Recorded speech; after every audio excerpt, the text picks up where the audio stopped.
Shalom, shalom, daughters of Yah. It is me, Malcolm Marie, your favorite big sister, mentor, and life coach, sharing my journey on the way to a hysterectomy. Let's continue.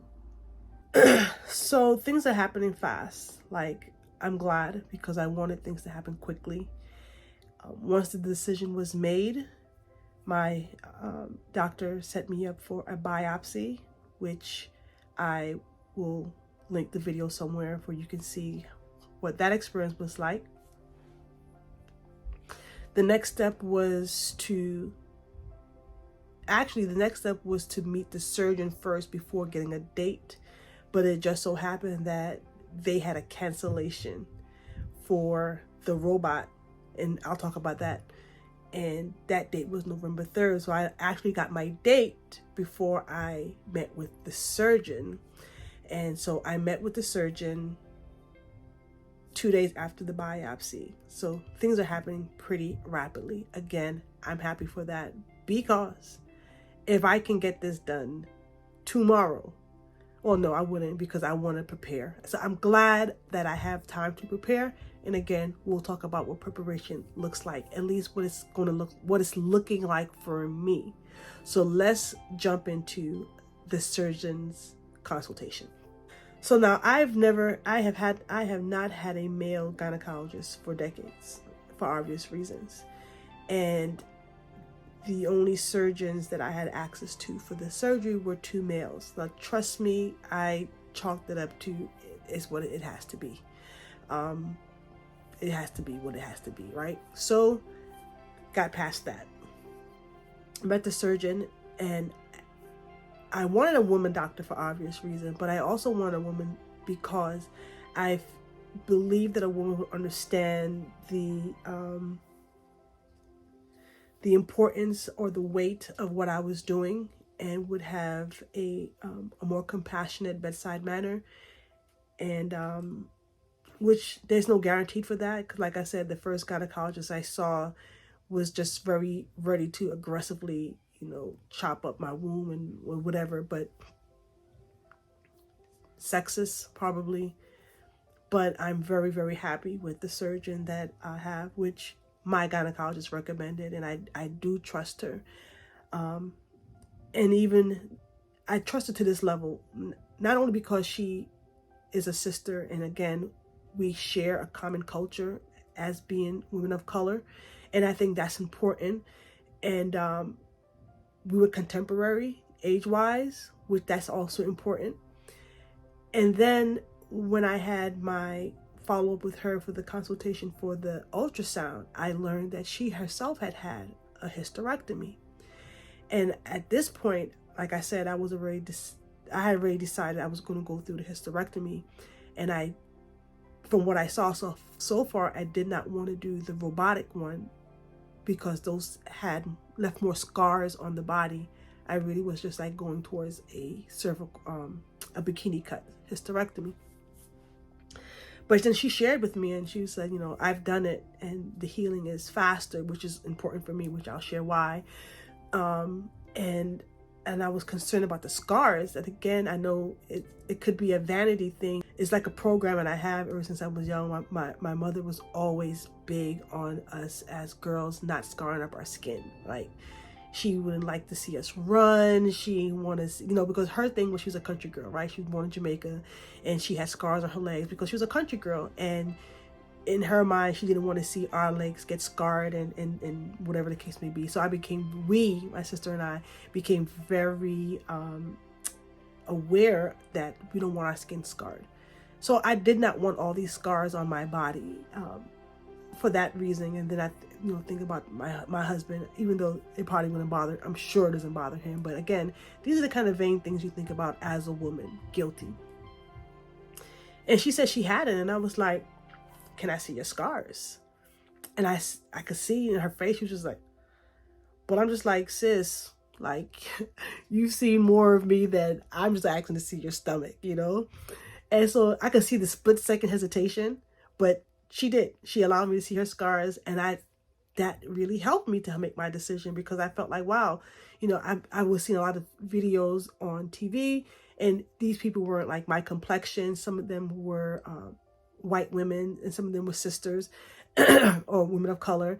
And but everybody's skin is different. But my doctor and I are almost the same complexion. I might be a little bit lighter than her. So it was almost like looking at what my stomach can end up looking like. And her scars really weren't that bad, but I got a plan for that as well. Long story short, his bedside manner was impeccable.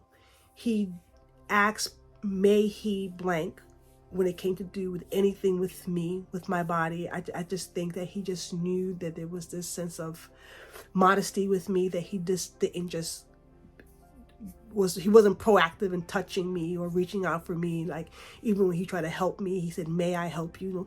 Little things like that meant a lot to me, as far as knowing that this was going to be someone that cared. I also like the fact that he is a medical doctor, a teacher. So he teaches medical school gynecology. And so he taught to me, he taught me as he talked with me, right? He didn't talk at me. He didn't use big words. He was, he drew pictures. He demonstrated, he animated what things was like. I mean, like, I was already prepared a lot for the information. But he just really filled in the blanks. Like, I had like a whole list of questions to ask, but he was just so thorough that I didn't have to ask any of my questions, because he covered it. Like, he really made sure that I understood that the decision I was making was the right decision. And he even apologized that I'm meeting him after having the appointment, because he said that I don't want you to feel like this decision was already made before meeting me. This can all be reversed, because we have to make sure that this is the right decision for you. Again, I heart that. Like, that was just like, you're not just trying to rip out my uterus. You actually care that this is the right decision for me. And I think we talked for like, we were together for maybe 45 minutes, and I did have an exam, and he did say that I was a good candidate. Going to be done by it's laparoscopic, and it's going to be done by a robot. So basically, he will be controlling, the machine that's going to detach my uterus from my body and remove it. And the plan is that everything will be removed through the vaginal canal, including the cervix. Now, at first, I was like,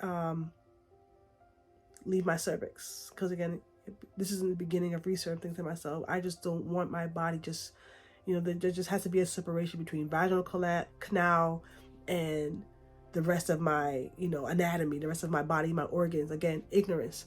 But my gynecologist, she's the one who explained to me that, one, when you get rid of your cervix, that removes the chance of cervical cancer, right? And she said you can still have breakthrough bleeding with the cervix. And then I remembered in my 20s that I had polyps, and the polyps were on my cervix. And so I thought to myself, I'm not going to go through all of this and still run the risk of having breakthrough bleeding and the possibility of polyps. So I was like, the cervix has to go. And I felt okay with that decision once she explained to me, and again, the surgeon explained to me, that what they do at the top of the uterus is they kind of make like, they stitch the top of it together. And so this is not just like your body, just one big open cavity through the vaginal canal. There is something that closes it off. So I felt comfortable with that. So the cervix is going to go. They're going to make 3 or 4 incisions, possibly more, to get the robotic, the laparoscopic tools in, and then they puff up your belly cavity with gas, so they have room to see all the organs. This was also crazy. Well, I didn't know this, that the table that I'm going to be on is going to be at an incline where my head will be down here, to kind of give my organs room to like move. Gravity will make everything move towards my head, and again, give them more room in the abdominal cavity to do the surgery.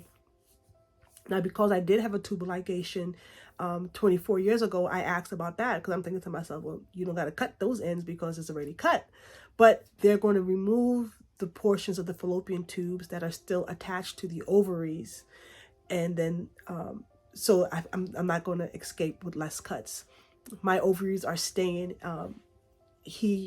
my decision was already made that I was going to keep my ovaries, but he was also very adamant that you keep your ovaries because statistics shows that women live longer with their ovaries, and there's nothing wrong with my ovaries, and I didn't want to go through immediate menopause keeping the ovaries. So while they when they just detach everything, somehow, probably through the vaginal canal, they wrap everything with a plastic while the uterus is still in the cavity, and then they just pull the plastic out with the uterus and the fallopian tubes and the cervix. Now, the timing of the surgery is going to depend on how big the uterus is with the fibroids in it. And if it's big, then they have to dissect the uterus from in utero and take it out piece by piece until the whole bag can come out through the vaginal canal. And so he said that the surgery can last between 1.5 to 3 hours, and 3 hours is would only be because the uterus is so large. Now, I got my one of my medical reports this morning, and it says that my uterus is measuring 16-week pregnancy. So I don't know what that means as far as this surgery is concerned, because I just got that this morning. So my uterus is like a 4-month pregnant belly uterus. This is something else that was new for me, is that, you know, there's like a thin membrane that attaches the bladder to the uterus, and he said it's almost like peeling the orange skin off an orange, right? So it's like they almost have to like peel the uterus off of the bladder. So the risk is that they can puncture the bladder, which these are all things, of course, I'm covering in prayer, that the Father just make them do what they need to do and get out, and all shall be well. After he went through all of the medical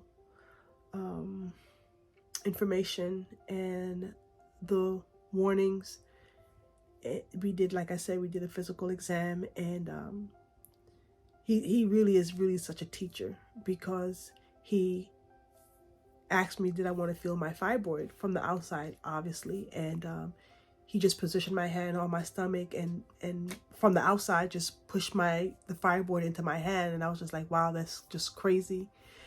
And one of the problems that he said about that he noticed from the ultrasound was that one of my fibroids is submucosal, which means not only is it in the wall of the uterus, but it is projecting the uterus outwards into the cavity.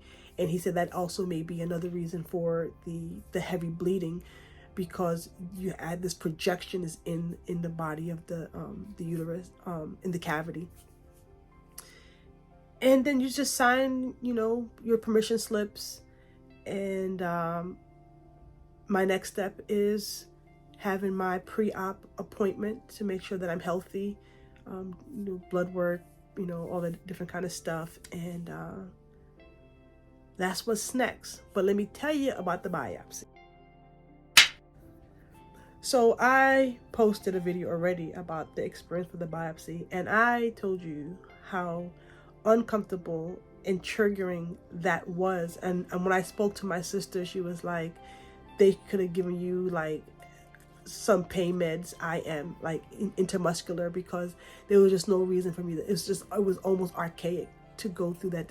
For me, again, like I said, it was triggering because I have really bad cramps, and I just felt like you were just going to waking up this beast that's not there now, you know. But to do all that for the biopsy to be inconclusive because there was not enough tissue. And there was not enough tissue because of the ablation that I had in 2020. And I'm telling you right now, they're not going to get me back on that table to do another biopsy. Oh no, they're going to have to figure it out after. They're going to have to look at the uterus when it's on the table beside me to do their testing. And I get it, right? So they do the biopsy because, and this is one of the things the doctor said to me yesterday, right? And I think I mentioned that they do the biopsy to make sure there's no cancer cells. So if they were cancer cells, while they're doing the hysterectomy, they would also remove the lymph nodes that's in the pelvic area. So by not knowing if there is any signs of cancer in the uterus, and then in hindsight they realize, oh, this uterus was cancerous, then they have to go back into another surgery to move the lymph nodes. So I run the risk. Well, first of all, I don't believe that I have cancer. I rebuke that. But even if the Father would allow it to happen to me, that just means that they're going to have to do another surgery to move the lymph nodes. But that biopsy, I'm not doing again. Not like that. That was archaic. But right now, my mind is made up. I'm good.